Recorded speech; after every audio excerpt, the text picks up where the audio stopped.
Welcome to the Smart Weight Loss Coaching Podcast. I'm Dr. Lisa Oldson, a board-certified weight loss medicine specialist and certified life coach.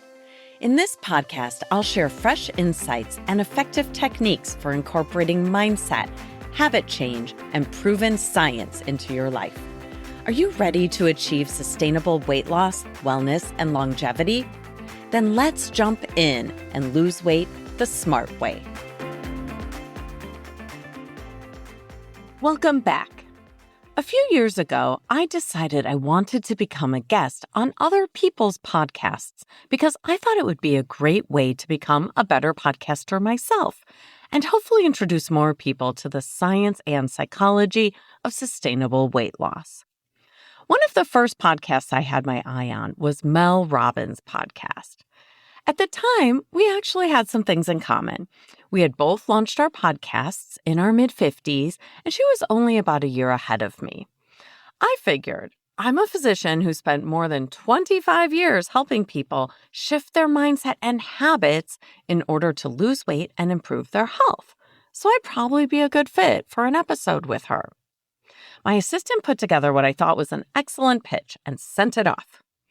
Unfortunately, Mel's team had other thoughts about my suitability for their show.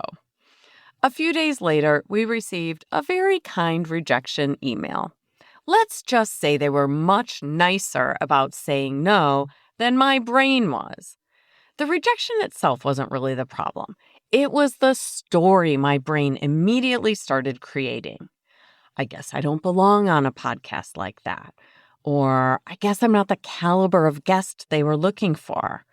Or I shouldn't have tried. Now I feel silly for believing they might want me on the show. Have you ever noticed how quickly our brains can jump from one disappointing event to a sweeping conclusion about who we are? I didn't go to, they simply chose someone else. Or maybe the topic wasn't what they were looking for. Not even, I'll try another podcast. Nope. My brain went straight to, I clearly don't belong in her league. And that's exactly what I want to talk with you about today, because psychologists have a name for this tendency to question whether we truly fit in after a setback. It's called belonging uncertainty. And I think it makes weight loss, healthy habits, and behavior change much harder than they need to be. Let me ask you a question. Have you ever walked into a gym for the very first time and immediately assumed everyone was watching you and judging you for being out of shape? Or maybe you joined a healthy cooking class, a walking group, or even an online program like mine. You log into the community page to post about an obstacle you're facing, look at all the victories people are sharing, and your brain quietly whispers, everyone else seems to know what they're doing. Everyone else probably has this figured out. I wonder if I really belong here. Here's the interesting part. The people you're looking at may very well be having the exact same thought about themselves. Belonging uncertainty is a fascinating concept from psychology that explains a lot of unnecessary suffering around weight loss, healthy habits, and behavior change. And once you understand it, I think you'll start recognizing it everywhere. Researchers Gregory Walton and Jeffrey Cohen have spent years studying this phenomena. They found that when people enter a new environment, a new school, a new workplace, a new social group, they often wonder whether they truly belong. It turns out that these thoughts are perfectly normal. The problem isn't having the thought. The problem is what happens next. When we experience belonging uncertainty, we start interpreting ordinary events through the lens of that uncertainty. Someone doesn't say hello to us? I'm not sure they like me. We struggle during the first exercise class? I'm just not cut out for this. We gain 2 pounds after a week of trying to eat healthier, and we think, see, I knew I couldn't do it. The setback becomes evidence that the thought is true. Except it isn't. It's just a setback, and we all have them. Here's what I find so reassuring about this research. Most of us assume that everyone else feels confident while we're the only one privately wondering whether we fit in. But the research suggests that's often completely backward. Many of the people around us are quietly asking themselves the exact same question. They just aren't saying it out loud.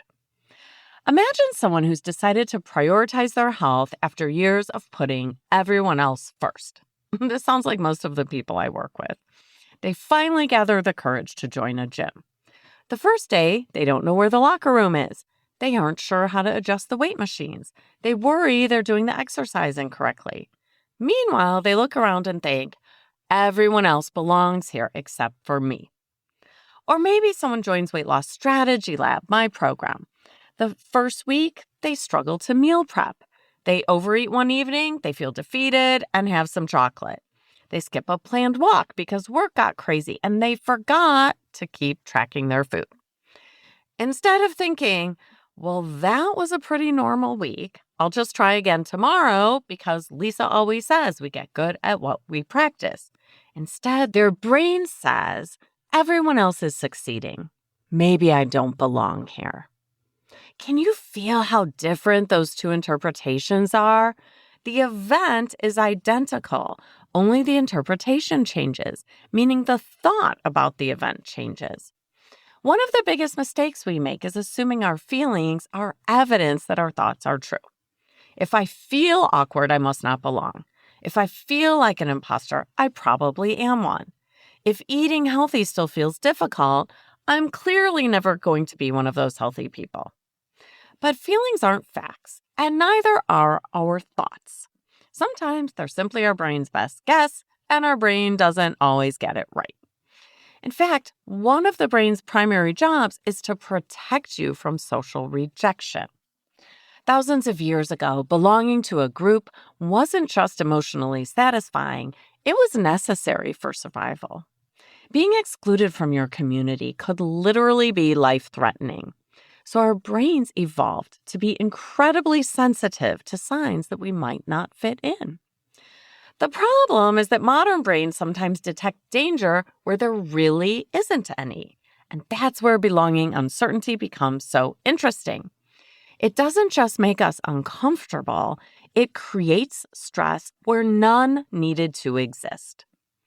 Think about what happens when you're convinced you don't quite belong.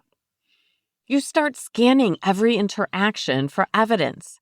Did they smile at me? Did they think my question was stupid? Am I the only one struggling? Does everyone else find meal planning easier than I do? Why can't I stay motivated like everyone else? Your brain becomes hyper-vigilant and constantly searches for clues to confirm your fears. The problem is that when you're looking for evidence that you don't belong, you might find something, not because it's true, but because your brain has become an incredibly efficient detective working on the wrong case.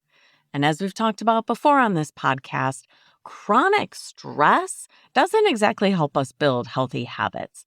When we're stressed, we're more likely to emotionally eat. We don't sleep as well. We have less patience, and we're less likely to exercise. Also, our decision-making becomes more impulsive. In other words, belonging uncertainty can quietly create the very conditions that make weight loss harder. Not because you lack motivation or willpower, but because you've unintentionally added another source of stress to your life.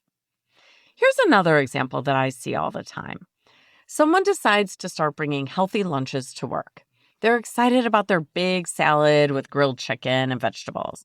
Then lunchtime arrives and everyone else orders pizza or burgers or burritos. Suddenly, the healthy lunch feels both disappointing and also somehow awkward. Your brain starts asking, are they judging me? Do they think I'm obsessed with dieting? Maybe I should just order what everyone else is having. I don't want to be a special snowflake. Notice what's happening there. The stress isn't coming from the salad with grilled chicken. It's coming from uncertainty about whether you still belong to the group. And honestly, most of your coworkers probably aren't thinking about your lunch at all. They're trying to decide whether they want fries with their burger. We humans have an amazing ability to overestimate how much other people are paying attention to us. Usually, they're just thinking about themselves, like we're thinking about ourselves. Here's what I find most hopeful about all of this. Gregory Walton's research has shown that simply learning about belonging uncertainty can make a difference. When people understand that these feelings are common, that they happen to almost everyone, and that the feeling of belonging uncertainty fades over time, they stop interpreting every awkward moment as evidence that they don't belong. Instead, they recognize it for what it is, a completely normal part of learning something new or joining a new community or becoming a healthier version of themselves. Before I tell you how to use this concept to make healthy habits easier and share 4 practical strategies that you can start using today, let's take a quick break and hear a word from our sponsor. Ha! Just kidding. It's still me, Dr. Lisa Oldson, physician and founder of Smart Weight Loss Coaching and the new Weight Loss Strategy Lab.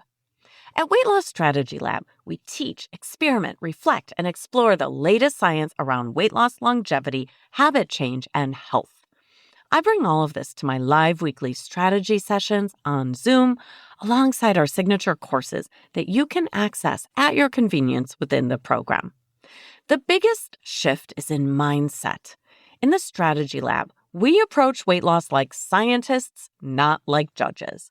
When you get off track, and we all do, there's no judgment. Instead, we help you dissect what happened, find the learning, and create a better hypothesis for next time. You can still find the Weight Loss Strategy Lab men's and women's programs at our original site, smartweightlosscoaching.com. And we're back. Let's talk about what we can actually do with this information, because while understanding belonging uncertainty is helpful, learning how to respond to it is life-changing. I'm going to give you 4 strategies that can make this concept immediately useful. Number 1, name it. There's something surprisingly powerful about giving an experience a name. Instead of thinking something must be wrong with me, you can say, oh, I think I'm having that belonging uncertainty. That tiny shift changes everything. Rather than believing your thoughts, you can become curious about them. When you can identify what's happening, you're much less likely to be swept away by it. So the next time you walk into a new gym or attend your first yoga class, or even log into one of our Weight Loss Strategy Lab Zoom sessions, and you notice yourself wondering whether everyone else belongs more than you do, pause for just a second, smile to yourself, and think, ah, there you are, belonging uncertainty. I was wondering when you'd show up. Because if you're challenging yourself to do new things, there's a good chance it will. Number 2, don't mistake discomfort for evidence. This may be the most important idea in today's episode. Feeling like you don't belong is not evidence that you don't belong. Think about that for a moment. Our brains love to confuse feelings with facts. If I feel discouraged, I must be failing. If I feel embarrassed, everyone must be judging me. If I feel like an outsider, I probably am one. But feelings are experiences that we create with our own thoughts. They're not proof of anything. I've worked with thousands of people on weight loss and maintenance over the years. Do you know who struggles? Everyone. Every single person, me included. The people who lose 50 pounds struggle. The people who maintain their weight for 10 years struggle. The people who run marathons struggle. The people who look incredibly confident struggle. You're seeing their outside and you're comparing it to your inside, which is not a fair comparison. Strategy number 3, stick around long enough for belonging to develop. I think we often imagine belonging as something that happens quickly. You either belong or you don't. But that's not how it works. Belonging is built over time, kind of like friendship. I want you to think back to the first day you started your current job, or the first day you became a parent, or the first day you moved into your current neighborhood, or met your best friend. Did you instantly feel comfortable? Maybe not. But over time, you learned people's names, figured out the routines, and became part of a community. Healthy living works exactly the same way. You don't become one of the healthy people overnight. You become one by continuing to show up, one walk at a time, one grocery trip at a time, one workout, and one decision at a time. And gradually, something starts to shift. The uncertainty begins to fade, not because you suddenly became perfect, but because you've accumulated enough evidence that you're actually becoming a healthy person. Lastly, strategy number 4, redefine what it means to belong. I think people inadvertently create an impossible standard by telling themselves that they'll belong once they've lost 40 pounds, or once they can run 3 miles without stopping, or once healthy eating feels effortless, or maybe once they stop craving ice cream, which, by the way, hasn't happened for me yet. But I still believe I belong to a community of healthy people, despite wanting and eating ice cream in the summer. Perfection isn't required for belonging. What if belonging meant something simple like, I'm someone who cares about taking better care of myself? That's it. Not, I'm someone who always succeeds, who never overeats, who exercises every single day. Rather, I'm someone who keeps coming back, learning, experimenting, and I'm someone who keeps trying. One of the things I love most about the Weight Loss Strategy Lab is that everyone arrives at a different place in their journey. Some people join when they're just getting started, while others have been maintaining their weight for years. Some are taking weight loss medications, and others aren't. Some love to cook. Others are just trying to survive the work week without ordering takeout every night. But here's what they all have in common. They care. They're curious. And despite having tried to lose weight in the past, they show up with a learner's mindset, willing to try my approach. That's what creates belonging in my program, not the number on the scale, but curiosity, openness, persistence, and a willingness to keep showing up. Remember earlier when I said that your brain is constantly asking, do I belong here? I think that's actually an unhelpful question.